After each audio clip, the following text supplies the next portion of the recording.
পাট শাক কিনেছি মাঠ থেকে।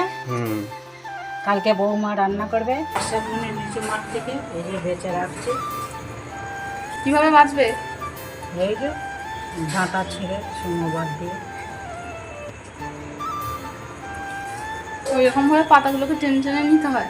হ্যাঁ, এই যে সুমাছ এখানে পেট বড় করে করবো পাটের সময়। তো এভাবে কিন্তু সমস্ত পাতাগুলোকে একটা একটা করে বেছে নেওয়া হয়েছিল, আর তারপরে কিন্তু আমি ভালো করে ধুয়ে নিলাম। আর আজকের রান্নাটা কিন্তু আমি মাকেই বলেছিলাম করতে, তো মা তার জন্য নিজেই বলল ঠিক আছে আমিই করে দিচ্ছি। আর আমি একটু দেখছিলাম, তোমরাও পারলে শিখে রাখো যারা জানো না। তো প্রথমেই পাট শাকটাকে ভালো করে জলে সিদ্ধ করে জলটা ঝারিয়ে নিয়েছিল। তারপর কড়ার মধ্যে দিল শুকনো লঙ্কা আর পাঁচফোড়ন, আর তারপর দিল একটু তেল দিয়ে ভালো করে নেড়ে চেড়ে তাড়াতাড়ি দিয়ে দিল সিদ্ধ করে রাখা শাকটা। আর তারপরে দিয়ে দিল সামান্য পরিমাণ চিনি, আর নুনটা দিয়েছিল সিদ্ধ করার সময়েই, ঠিক আছে। আর এখন এবারে ভালো করে নেড়ে চেড়ে নিচ্ছে।